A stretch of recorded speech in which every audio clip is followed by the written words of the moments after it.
Vanessa burst into my office, slamming a stack of photos onto my desk. They showed Chase Miller, her freeloading lover, wrapped in bandages. "Liam, did you have this done? He's been having accidents every single day," she screamed. "And why did you freeze my supplementary cards?" I backhanded a stack of photos across the desk, sending them sliding right in front of her. They were high-definition shots of her and Chase feeding each other at a restaurant. There were credit card statements showing luxury watches she'd bought him using my accounts. And finally, a screenshot of a wire transfer, $5 million she had funneled from the company to fund that loser's startup. Her face went pale instantly. I didn't hesitate. I slapped her. Hard. "Vanessa, I married you to repay a favor I owed your family years ago," I said, my voice cold. "Did you really think I'd tolerate you keeping a boy toy? Stealing my money to feed your pet?" "Liam." With a shriek, Vanessa rushed forward in her stilettos, slamming another set of photos down. In these, Chase's arm was in a heavy cast, and his face and neck were covered in burns and blisters. One photo, taken in the hospital, showed him in traction, his expression twisted in agony. It was a gruesome sight. Vanessa leaned over the desk, her eyes blazing with fury. "Did you do this?" Chase was hit by falling debris, then hit by a car, and he even had a pot of boiling soup spilled on him at dinner. "Don't tell me this has nothing to do with you." Her chest heaved. She straightened up, tossing out her next grievance. "And the cards? Why are they declined?" I set down my fountain pen. I looked up at her slowly. I held her gaze for 3 seconds. Then, I reached into the drawer on my right. I pulled out a manila envelope, much thicker than hers. I unwound the string and dumped the contents. More photos. Clearer. Intimate dinners, shopping sprees, parties. Vanessa's face drained of all color. I didn't stop. From the bottom of the stack, I pulled out 3 printed documents. They were forensic accounting records detailing exactly how she had abused her position to funnel over $5 million into Chase's shell company under the guise of project contingency funds. I placed the paper gently in front of her. She looked down at the numbers, then at the company name. Her hand started to shake. Her lips trembled. "You?" She looked up, pupils constricting in fear. "You investigated me?" I smiled. I stood up slowly, walked around the mahogany desk, and stopped right in front of her. She instinctively took a step back. Too late. I raised my hand. A backhand strike, vicious and fast, connected with her left cheek. Crack. The sound was crisp. Vanessa spun to the side, stumbled, and collapsed onto the carpet. She clutched her face, looking up at me in shock and disbelief. You dare hit me?" I didn't answer. I raised my foot and kicked her in the stomach. She let out a wretched cry, curling into a ball like a cooked shrimp. I crouched down, gripping her throat. My fingers tightened. Her breath hitched, her face turning crimson as she clawed at my hand, futile against my grip. "Vanessa," I said, my voice unervingly calm. "I married you because your father introduced my dad to some connections when Sterling Enterprises was struggling. It was a transaction, a repayment of debt. Did you actually think I loved a fool like you?" Her eyes bulged, capillaries bursting. Let go." I didn't let go. I tightened my grip. "Be a good trophy wife, Mrs. Sterling," I whispered, leaning close. "You should be grateful you never slept with him. Otherwise, the injuries in those photos, you'd be wearing them." I released her. She collapsed on the floor, coughing violently, tears and mucus streaming down her face. Her makeup was ruined, her hair a mess, her expensive designer dress crumpled. I stood up and adjusted my cuffs. Then, I pressed the intercom button on my desk. "Get in here." 3 seconds later, the heavy oak doors swung open. 2 large, uniformed security guards stepped in. "Mr. Sterling," I pointed at Vanessa on the floor. "Please escort this woman out. From now on, she is not permitted to set foot in the Sterling Tower." The guards nodded. They stepped forward, hoisting Vanessa up by her arms. "Let go of me. Let go." Vanessa screamed, struggling. It was useless. The guards' hands were like iron clamps. As they dragged her out, one of her heels fell off. Her dress strap slipped down. She was still screaming, her voice raspy and shrill. "Liam, you're a monster. You bastard. I'm telling my father. I'm going to—" Her voice faded down the hallway. The doors clicked shut. Silence returned to the office. Only the scattered photos and the lone stiletto on the floor proved that the scene had been real. I sat back down behind the desk, picked up my pen, and signed the next document. The nib scratched against the paper, as if nothing had happened. 1 week later, the annual gala for Chicago's elite business circle was held at the newly constructed Skyline Hotel along the river. I stood by the floor-to-ceiling windows, holding a glass of scotch. Outside, the city lights reflected on the dark water like a flowing galaxy. "Mr. Sterling," A voice came from behind. I turned. It was Leonard, a construction magnate I'd been working with for 2 years. Le diable, man. He held a folder, looking confused. Leonard. I raised my glass. Mr. Sterling, there's something. He walked over, handed me the file. This Smart Community IoT project. Is this something you're backing? I took the file, opened it, scanned it. My brow furrowed. The proposal was flashy nonsense. Buzzwords, zero substance. The technical specs were full of holes, the profit model was vague, and the risk assessment was non-existent. The funniest part was the budget. Equipment procurement was listed at 3 times the market rate. It was a classic shell game to launder money. I closed the folder and handed it back. I've never seen this before. Leonard froze. But yesterday, your wife, Vanessa, came to me with this plan. She brought a man with her, claimed he was the project lead. The guy had bandages on his arms and face, looked like he'd been through a war. Vanessa said this was a secret project you were incubating, that you couldn't be seen publicly backing it yet. So, she was handling the interface. She said you'd already put in $5 million and asked if I wanted to co-invest. I set my glass down on the marble table with a sharp clink. Leonard, Vanessa was banned from Sterling Tower a week ago. I have no relationship with her regarding business. As for the injured man, I paused. Chase Miller, right? Leonard's face changed. Mr. Sterling, are you saying? I'm saying you were about to be defrauded by 2 con artists using my name. Leonard gasped. My God, how does she dare? Before he could finish, my assistant Marcus walked up, looking serious. He leaned in, speaking low and fast. Sir, we just got confirmation. Vanessa and Chase are in the East Lounge of the ballroom right now. They're using fake business cards claiming to be from Sterling Strategic Investments. They're pitching to some out-of-town investors. Same smart community pitch. I closed my eyes, took a deep breath. When I opened them, they were ice cold. Lead the way. The East Lounge was semi-private, a circle of leather sofas flanked by a champagne tower and a dessert bar. As we approached, I could hear her voice from 20 feet away. Mr. Thompson, rest assured, Vanessa was saying with a bright, practiced smile. Liam believes in this project implicitly. The tech is imported, the market is limitless. He just can't be the face of it right now, which is why I'm handling the capital raise. We've already seeded $5 million to kickstart it. I stopped and watched. Vanessa was wearing a shimmering silver gown, hair perfectly styled, wearing the diamond necklace I bought her last year. Next to her sat Chase. He was wearing an ill-fitting suit, his hand wrapped in white bandages, gauze taped to his cheek, red welts still visible on his neck. He looked cheap and ridiculous. The investors weren't idiots. Mr. Thompson glanced at the proposal, gave a polite refusal, and walked away after a few pleasantries. Vanessa's smile dropped instantly, replaced by a scowl. Beside her, Chase leaned in, whispering nervously, his voice weak. Nessa, using Liam's name like this. Isn't it dangerous? If he finds out, won't he be angry? Vanessa turned to him, her eyes dripping with delusional tenderness. She patted his uninjured hand. Scared of what? The Sterling family owes us. I stepped out from the shadows. My footsteps weren't heavy, but on the polished floor, every step echoed like a gavel strike. The moment Vanessa saw me, the smile froze on her face. Her pupils shrank to pinpricks, and the blood drained from her cheeks. Chase saw me too. He flinched violently, instinctively trying to shrink back, but the sofa blocked his retreat. I stopped right in front of them. I looked at Vanessa, then at Chase. I smiled. Go on. Why stop? You were so animated a moment ago. Vanessa opened her mouth, but no sound came out. I glanced at her, then turned to the gathering crowd, raising my voice. Listen up, everyone. I have never heard of this project this woman is peddling. These 2 people are frauds. One is my legally estranged wife, who was kicked out of my company a week ago for embezzling $5 million. The other is her kept man. That $5 million? It went straight into his shell company. Dead silence fell over the lounge. Everyone stared at them with shock and disgust. Vanessa shot up from the sofa. Liam, what are you saying? What am I saying? I took a step forward, looming over her. Do I need to project the bank transfers, the accounting records, and the photos of you 2 feeding each other at Le Mans on the big screen? Do I need to tell these good people that Mr. Miller's company, registered 3 months ago, has 0 capital?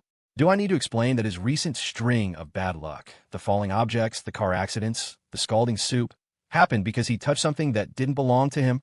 Vanessa was paper white. She stepped back, lips trembling.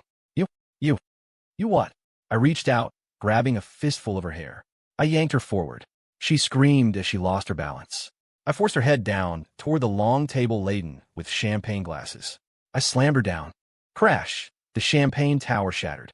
The top layers of crystal cascaded down, exploding into shards. Alcohol and glass flew everywhere. Vanessa collapsed against the table edge, a large knot swelling on her forehead instantly, blood mixing with champagne as it dripped down her face.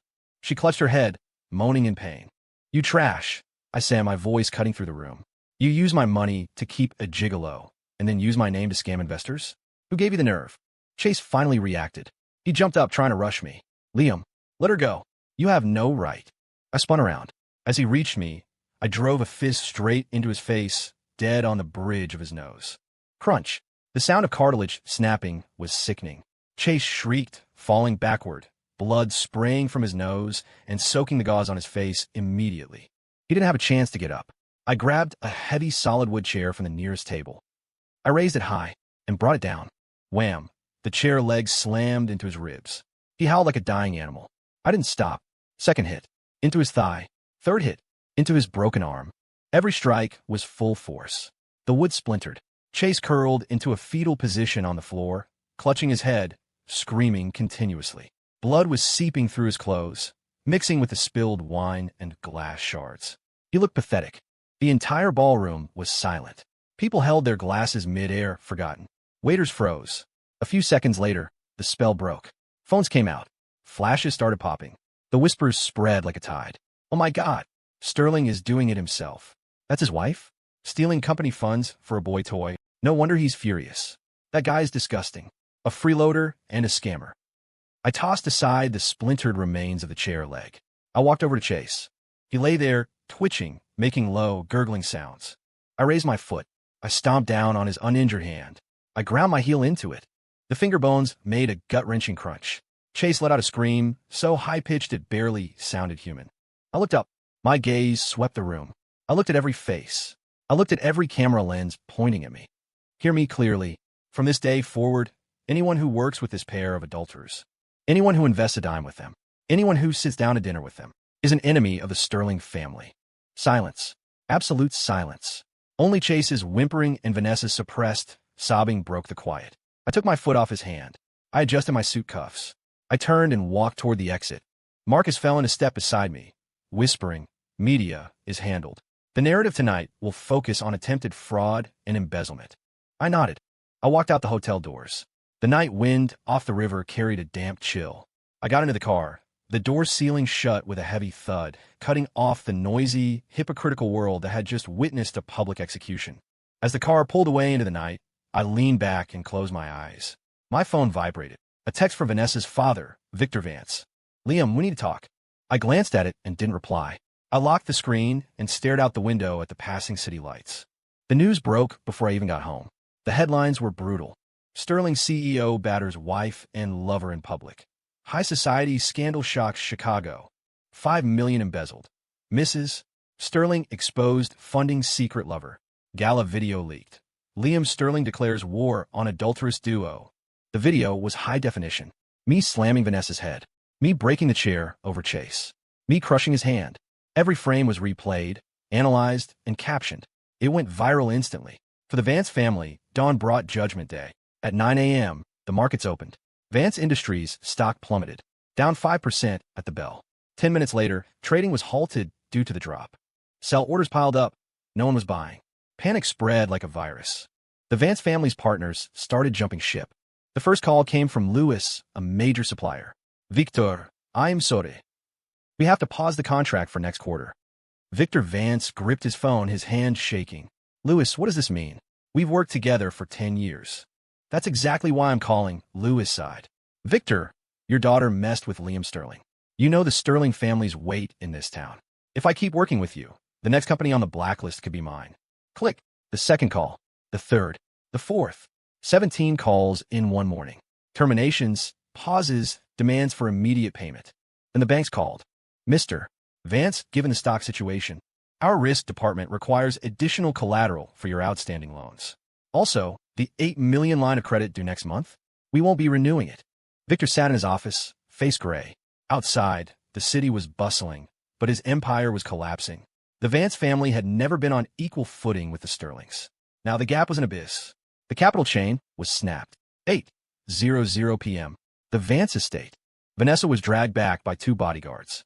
The knot on her forehead was bandaged, but her face was swollen, her eyes red, her silver dress stained with wine and dry blood. She looked like a stray dog. In the study, Victor sat behind a massive mahogany desk. A tablet was propped up in front of him, looping the video from the gala. The sound was on. My voice cut through the air, cold and clear. Anyone who works with this pair is an enemy of the Sterling family. Victor stared at the screen. His eyes were bloodshot. Veins bulged on his hands. Vanessa stood in the center of the room, head down, shoulders trembling. "Dad," she started. Victor shot up. He grabbed the tablet and hurled it at her. Crash! It grazed her cheek and smashed against the wall, screen shattering. Vanessa screamed, covering her face. "Dad, what are you?" Victor was already on her. He raised his hand. Smack! A slap so hard it knocked her sideways into a bookshelf. Heavy hardcovers rained down on her head. "You bitch!" Victor roared, his voice hoarse. "You've completely humiliated me." He grabbed her by the hair, hauling her up. Smack! Second slap. Right cheek. Smack! Third. Smack! Fourth. He didn't stop. The study echoed with the sharp cracks of skin on skin and Vanessa's screams. She was dizzy, bleeding from the corner of her mouth, her face turning into a swollen mask. With a final shove, Victor threw her onto the Persian rug. She lay there, coughing, spitting blood, snot and tears smearing her face. "Dad, I know I was wrong." She crawled toward him, hugging his leg. "I really know I was wrong. Help me. Please help me." Victor looked down at her. His eyes were glacial. "Help you?" He laughed. It was a sharp, mocking sound. "The entire foundation of this family is being destroyed because of you, you useless asset. Stock prices tanking, partners fleeing, banks calling in debts." Victor shouted, "And you want me to help you?" He kicked her hand away. "Tomorrow." He leaned down, staring into Vanessa's eyes, enunciating every word. "You are coming with me to the Sterling estate. You will get on your knees, and you will beg Liam for forgiveness." Vanessa trembled violently. "Dad, I can't. He'll kill me." "You won't go." Victor straightened up. "If you don't go, you can die on the street. The Vance family has no daughter like you." He turned his back on her. "Get out. Don't dirty my study." Vanessa collapsed on the floor, staring at her father's back. The man who had once pampered her now couldn't even stand to look at her. She opened her mouth to speak, but nothing came out. She just lay there, sobbing into the carpet, a desolate sound in the luxurious room. Outside, the night was heavy. The lights were on in the Vance house, but the fire was going out. The next afternoon, they arrived. When the doors to the Sterling estate opened, Victor Vance walked in first. He wore a severe black suit, hair slicked back, but the dark circles under his eyes and the haggard lines of his face cut through the facade. Vanessa followed, head down, shoulders hunched. She wore a plain cream suit, hair pulled back tight, heavy foundation trying to cover the bruising. Her legs shook with every step. I sat on the main sofa in the living room, a cup of tea in hand. My father, Arthur Sterling, sat beside me, eyes closed, rhythmically rotating 2 heavy steel meditation balls in one hand. Click, click, click. Marcus stood behind me holding a folder. Victor stopped in the center of the room. He turned, looking at Vanessa with cold eyes. Vanessa shuddered. She shuffled forward 2 steps. Then, thud, she dropped to her knees. Her head bowed low, forehead almost touching the floor. Victor stepped forward, standing beside her. He didn't kneel, but he bowed at the waist, a deep 90-degree angle. "Arthur, Liam." Victor's voice wavered. "I have brought this unfilial daughter to accept her punishment." My father opened his eyes a slit, glanced at him, and said nothing. Click, click. I set my teacup down. "Victor, what is this performance?" Victor looked up, eyes instantly welling with tears. "Liam, Vanessa knows she was wrong. Truly wrong." He reached out, pushing Vanessa's head down harder. "Look at her. She hasn't eaten or slept. She's wasting away with regret." Vanessa trembled under his hand. "1,000 mistakes, 10,000 wrongs. It's all my failure as a father." Victor wept a masterful performance. "But for the sake of the old days. When I helped you, Arthur, when you were your lowest. When I gave you my connections." He paused, choking back a sob. "Give her one more chance. She's young. She's foolish. I will discipline her strictly. She will never do such a confusing thing again. Liam, just for the sake of my old face, spare her this once." He bowed deeply again. The room was silent, just the metallic clicking of the steel balls. I took another sip of tea, then I looked at Marcus. Marcus stepped forward and handed me the folder. I opened it, pulled out 2 documents. Divorce papers, already signed by me. I threw the papers onto the floor in front of Vanessa. "Sign." One word. No emotion. Vanessa picked up the document. Seeing the words dissolution of marriage, her face went ghostly pale. No, I won't sign. She shook her head frantically. Liam, I don't want a divorce. I really know I was wrong. I'll change. I'll never see Chase again. Sign it. I repeated, tone unchanged. Vanessa looked at her father, pleading. Victor hesitated for a split second, then forced a smile. Liam, isn't divorce a bit severe? She knows she's wrong. You've been husband and wife, why? Victor, I cut him off. You mentioned the old days. You said you helped my father. Fine, let's calculate that debt right now. I turned to my father. Dad, do you remember exactly how Victor helped you back then? My father finally stopped rotating the steel balls. He opened his eyes fully, staring at Victor. His gaze was flat. I remember, 20 years ago, the company had a cash flow crisis. No bank would touch us. Victor here was poker buddies with a vice president at First National. They had a few dinners. He put in a word. The loan came through. $3 million. Later, I gave Victor 5% equity as a thank you. At the time, that was worth $5 million. Over the last decade, the dividends alone have totaled over $20 million. My father paused. That debt, I paid it off long ago. With interest. Victor's expression shifted. Arthur, you can't say it like that. If not for me. If not for you, what? My father laughed a cold, sharp sound. If you hadn't put in a word, I wouldn't have gotten the loan. Victor, have you been smelling your own bullshit for too long? I'd already established a line with that VP. You just happened to be at the table and said something nice to smooth the wheels. Did you really think you were my savior? For 20 years, you've leached off the Sterling name. You don't know how much you've taken. And now, you bring up that ancient history to emotionally blackmail my son. Victor opened his mouth to argue, but the words died in his throat. My father stood up. He walked over to Victor. They were close. Victor instinctively took a half step back. Arthur, before he could finish, my father raised his leg. A brutal front kick, straight into Victor's gut. Oof! Victor flew backward, crashing into a mahogany display shelf. The shelf rocked, and expensive porcelain vases rained down, shattering around him. Victor hit the floor, clutching his stomach, mouth gaping like a fish, unable to breathe. Dad! Vanessa screamed. She tried to scramble up, but my father walked over to a golf bag, leaning in the corner. He pulled out a driver. Pure titanium head, gleaming under the chandelier. He weighed it in his hand. Then he raised it and swung. Whack! The club struck Victor's shoulder. The sound of bone cracking was audible. Victor let out a pig-like squeal. Favors. My father rained blows down on Victor, legs, back, arms. He swung with the vigor of a man half his age. Between swings, he cursed. Low volume, maximum insult. Helped a little bit, and you whine about it for a lifetime. Are you a broken record? You introduced a few people when I was tight on cash. You think that makes you a god? You shameless old bastard. You raised a shameless bitch of a daughter, and now you dare try to guilt-trip my son. Raising trash like that. You must have missed when you were conceiving her. He bent down, grabbing Victor by his graying hair, hauling his face up. You try to manipulate my son one more time. He stared into Victor's bleeding face. I will dig up your ancestors' graves. He let go. Victor slumped back onto the debris, bloody, clothes torn, face swelling rapidly. He wheezed, eyes unfocused. He couldn't speak. Vanessa collapsed beside him, soul gone from her eyes. She stared at her battered father, then at my father holding the golf club. She shook uncontrollably. The living room was dead silent, save for Victor's pain gasps. My father tossed the club aside. Clatter. He walked back to the sofa, sat down, picked up the steel balls. Click, click, as if nothing had happened. I stood up, walked over to Vanessa, crouched down. I placed the divorce papers in front of her again, and offered her a pen. Sign. Vanessa looked at me blankly, then at her father, wheezing on the floor. Trembling, she reached out and took the pen. Her fingers shook so hard she could barely hold it. On the signature line, in jagged, uneven strokes, she wrote her name. Vanessa Vance. As the last letter finished, the pen slipped from her hand. She went limp, puddling on the floor. I picked up the papers, checked the signature, handed them to Marcus. File it. Marcus nodded. I stood up and walked over to Victor. He was conscious, barely. I grabbed his lapel and hauled him up slightly. I leaned in close to his ear. The Vance family can survive. Victor's pupils contracted. He looked at me, mumbling through swollen lips. What do you mean?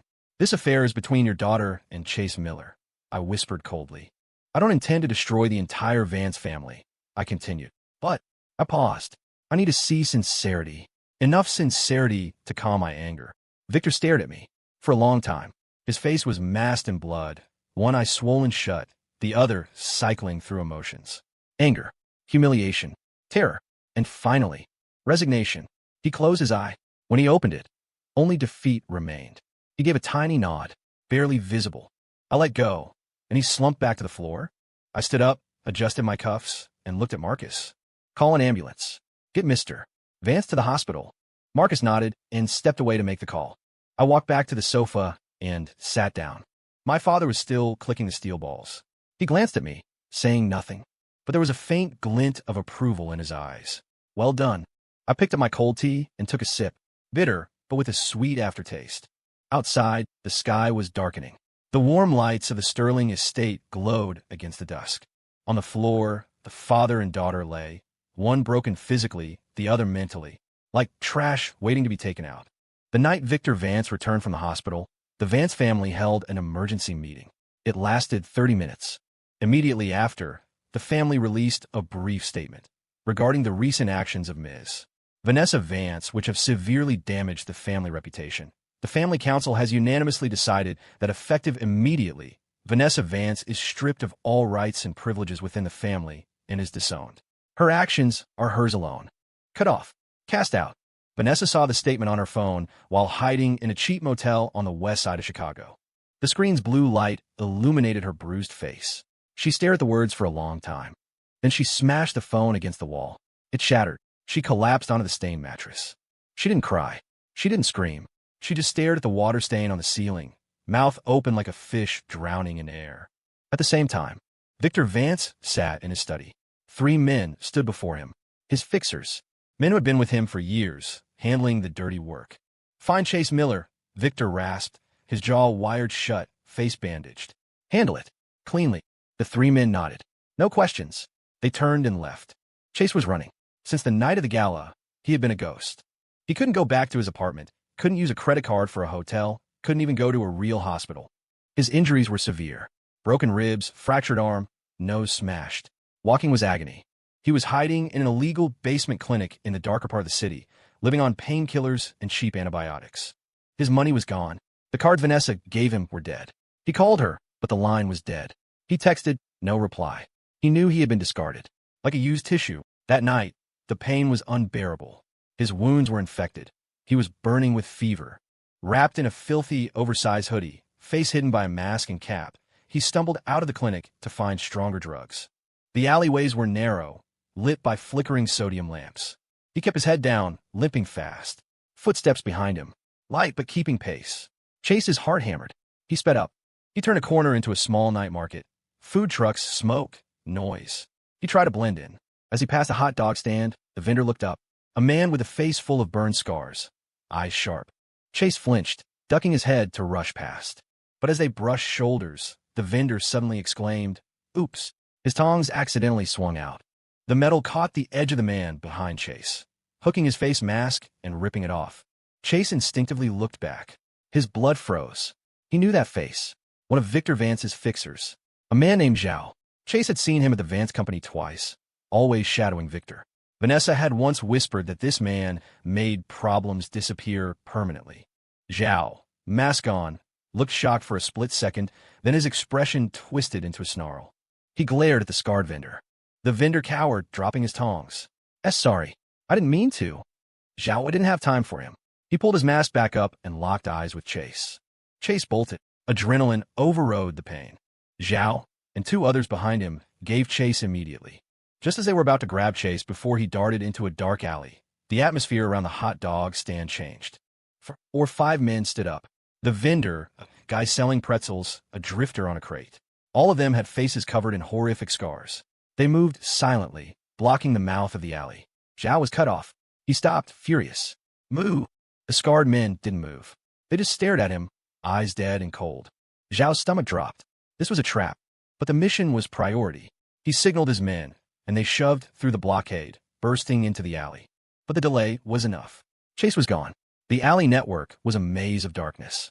Zhao stood in the shadows, face purple with rage. He pulled out his phone and texted Victor. Target lost. He signaled a retreat. After they left, the scarred men in the market relaxed. They stepped back into the shadows. The vendor pulled out a wet wipe and dragged it across his face. The horrific burn scars wiped away like mud, revealing smooth skin underneath. The others did the same. In seconds, the scars were gone. They were just average faces in the crowd. One of them pulled out a phone and sent an encrypted text. "Fish has taken the bait." Chase confirmed the killer's identity. Then they dispersed into the night, as if they had never been there. 3 days later, Chase found Vanessa. He found her on an abandoned industrial bridge over the Calumet River. She was sitting on the concrete railing, wearing that same dirty cream suit, hair matted with grease. She was staring down at the black, oily water. Chase walked toward her. He limped heavily. Vanessa heard him. She turned. Seeing Chase, she paused. Then she smiled. A wretched, broken expression. "You still dare to come find me?" she rasped. "Do you know my father sent people to kill you?" Chase nodded. "I know." He stopped in front of her. "That's why I'm here." Vanessa looked at him for a long time. Then she sighed. "Chase, we're finished." "I know." "Then what do you want?" "I want." Chase paused. Suddenly, he pulled a fruit knife from his pocket. Short blade, sharp, glinting in the moonlight. Vanessa's eyes widened. "What are you doing?" "What am I doing?" Chase laughed, a distorted sound. "Vanessa, look at me. Broken ribs, broken arm, face ruined. Because of you. Because of you, Liam blacklisted me. I can't survive in this city. And now your father wants to silence me." He stepped closer. "What do you think I'm doing?" Vanessa backed up, but behind her was the drop. "Chase, calm down. I can get money, I can't." "Money?" Chase screamed. "You have no money. You've been disowned. You're a beggar." He raised the knife. "Vanessa, if I can't live, neither will you." He lunged. The blade aimed for her chest. Vanessa shrieked, twisting sideways. The knife slashed her arm, blood spurting onto her sleeve. Pain sharpened her survival instinct. She grabbed Chase's wrist, shoving him back. They grappled on the edge. Chase was injured and weak. Vanessa, desperate, fought like a wild animal. She bit down hard on his wrist. Chase yelled, his grip loosening. The knife clattered to the concrete. Vanessa scrambled, grabbing the knife. In a blind panic, she drove it upward.